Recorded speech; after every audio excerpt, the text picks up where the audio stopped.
एक ऐसा भक्त जो सिर्फ भगवान शिव का वाहन नहीं बल्कि उनकी शक्ति का सबसे बड़ा रक्षक है, जिसके बिना कैलाश की कल्पना भी अधूरी है। लेकिन क्या आप जानते हैं कि नंदी सिर्फ एक बैल नहीं बल्कि एक ऐसा योद्धा है जिसके सामने देवता भी सिर झुकाते हैं। कहते हैं जब जब महादेव पर संकट आया सबसे पहले नंदी ही उनके सामने खड़े हुए। लेकिन एक समय ऐसा भी आया जब नंदी को खुद एक ऐसी परीक्षा से गुजरना पड़ा जिसने उनकी शक्ति ही नहीं उनकी भक्ति को भी चुनौती दी। और यहीं से शुरू होती नंदी की वो अनसुनी कहानी जो ग्रंथों में दबी रह गई। पहले हम जानते हैं कि नंदी आखिर थे कौन। हिमालय की शांत और बर्फीली पहाड़ियों में एक महान तपस्वी रहते थे। वे अत्यंत ज्ञानी, धर्मपरायण और तपस्या में लीन रहने वाले ऋषि थे। लेकिन उनके जीवन में एक कमी थी, वे संतानहीन थे। समय के साथ उन्हें यह एहसास हुआ कि उनके ज्ञान और वंश को आगे बढ़ाने वाला कोई नहीं है।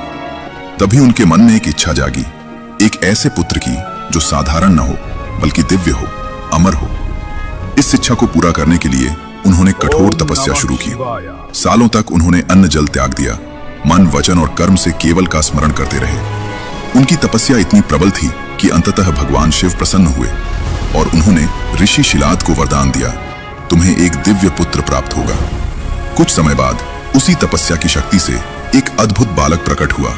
वो बालक कोई साधारण नहीं था, वही था नंदी।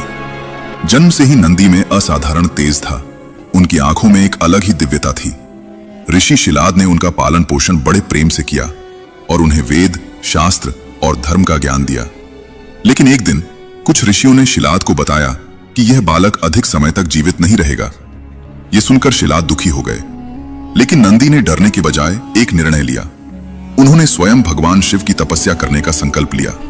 छोटे से बालक होते हुए भी उन्होंने घोर तपस्या शुरू कर दी।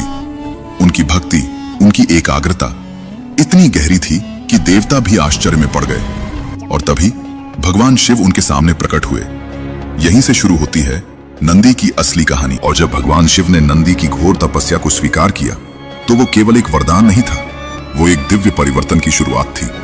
नंदी अब केवल एक बालक नहीं थे, उनके भीतर स्वयं भक्ति का साक्षात स्वरूप जाग चुका था। उन्होंने भगवान शिव से निवेदन किया, हे महादेव, यदि आपने मुझे अपनाया है तो मुझे सदा आपके चरणों में ही स्थान दीजिए। मुझे किसी भी लोक, किसी भी सुख की इच्छा नहीं। भगवान शिव मुस्कुराए और उसी मुस्कान में ब्रह्मांड का उत्तर छिपा था। उन्होंने कहा, नंदी, तुम्हारी इसी सच्ची भक्ति के कारण तुम मेरे अत्यंत निकट हो गए हो। तुम मेरे द्वार के रक्षक बनोगे। जहां भी मेरी उपस्थिति होगी तुम सदैव मेरे साथ चलोगे। तुम ही मेरे गणों के अधिपति बनोगे। तथास्तु। तभी एक दिव्य प्रकाश फैला और नंदी का स्वरूप पूर्ण रूप से परिवर्तित हो गया। अब वह कोई साधारण जीव नहीं थे, वे बन गए थे एक विशाल दिव्य वृषभ। श्वेत आभा से चमकता हुआ शरीर, शांत लेकिन अडिग नेत्र और भीतर ऐसी शक्ति जो देवताओं को भी स्थिर कर दे। उनके भीतर अब केवल भक्ति नहीं थी बल्कि शिव के प्रति पूर्ण समर्पण का महासागर था। भगवान शिव ने उन्हें अपने गणों में स्थान दिया और कहा, आज से तुम मेरे द्वार पर रहोगे और कोई भी मेरे दर्शन तुम्हारी अनुमति के बिना नहीं कर सकेगा। तभी से नंदी बने कैलाश के द्वारपाल। वे केवल रक्षक नहीं थे, वे धर्म और नियम के प्रतीक बन गए। जो भी शिव के समीप जाना चाहता उसे पहले नंदी की दृष्टि से गुजरना पड़ता। और कहा जाता है नंदी केवल द्वार पर नहीं बैठते, वे हर भक्त की भावना को शिव तक पहुंचाते हैं। वे शांत हैं लेकिन उनकी उपस्थिति में ही ब्रह्मांड अनुशासन में रहता है। वे मौन हैं लेकिन उनका मौन ही सबसे बड़ी भक्ति है।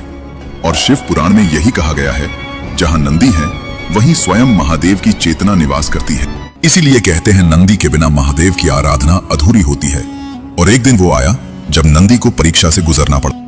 तभी कैलाश की वादियों में एक विचित्र कंपन उठी। हवा भारी हो गई, आकाश में बादल गहराने लगे। एक ऐसी शक्ति जो भक्ति से नहीं बल्कि अहंकार से भरी हुई थी धीरे धीरे कैलाश की ओर बढ़ रही थी। वो कोई साधारण असुर नहीं था, वो था रावण। 10 दिशाओं में गूंजती उसकी हंसी, हर कदम पर कांपती धरती।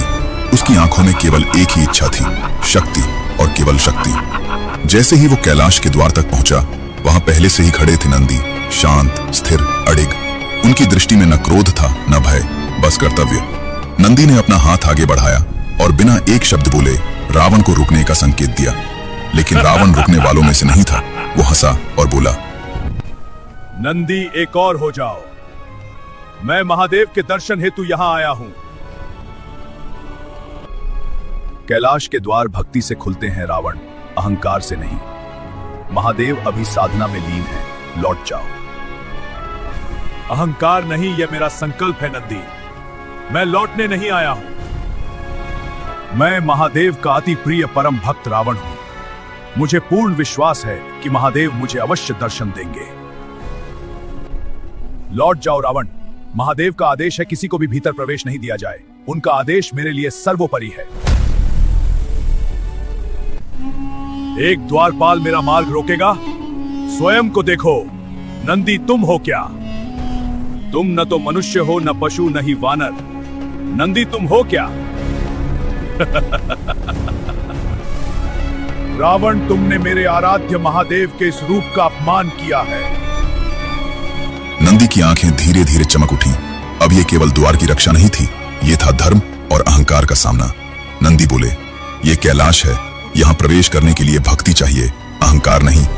लेकिन रावण ने उनकी बात नहीं मानी और उसी क्षण नंदी की वाणी गूंज उठी, तेरे इस अहंकार का अंत वानरों के हाथों होगा। एक श्राप जो समय के पार जाकर सत्य बना, और उसी क्षण कैलाश की हवा और भी भारी हो गई, क्योंकि अब अहंकार ने भक्ति को चुनौती दे दी थी। और फिर वो क्षण आया जो अहंकार की चरम सीमा को दर्शाता है।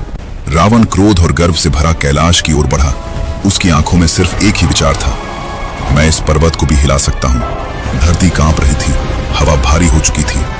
रावण ने दोनों भुजाएं उठाई और कैलाश को जड़ से पकड़ने की कोशिश की। पूरा कैलाश थर्रा उठा, बर्फ की चट्टानें टूटने लगी, आसमान में काली और लाल ऊर्जा घूमने लगी। पूरा वातावरण जैसे युद्ध के लिए जाग उठा। रावण अपनी पूरी शक्ति लगा देता है, तभी पूरा ब्रह्मांड शांत हो जाता है। हवा रुक जाती है, महादेव प्रकट होते हैं, अत्यंत शांत, असीम, अनंत।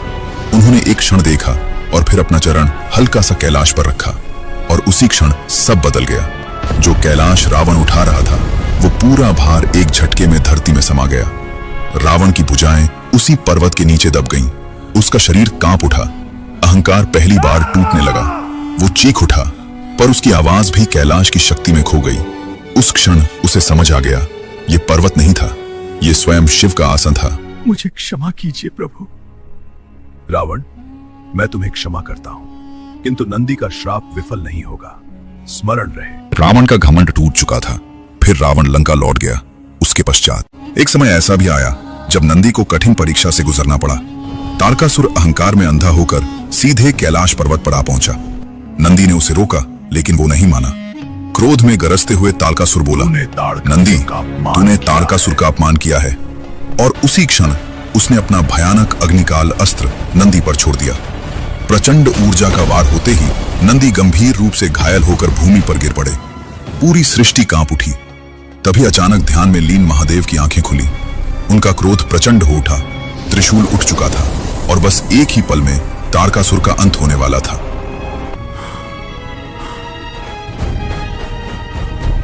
लेकिन तभी कुछ महान ऋषि वहां प्रकट हुए और विनती करने लगे, प्रभु कृपा करें, तारकासुर का वध आपके हाथों नहीं लिखा है।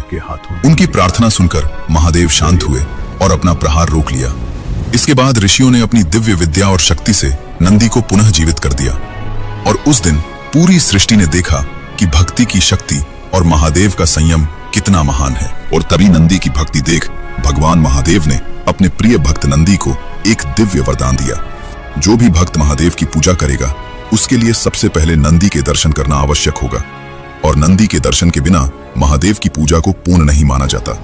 यह भी माना जाता है कि यदि भक्त नंदी के मुख या उनके सिंगों के ऊपर से महादेव के दर्शन करता है, तो महादेव अत्यंत प्रसन्न होते हैं।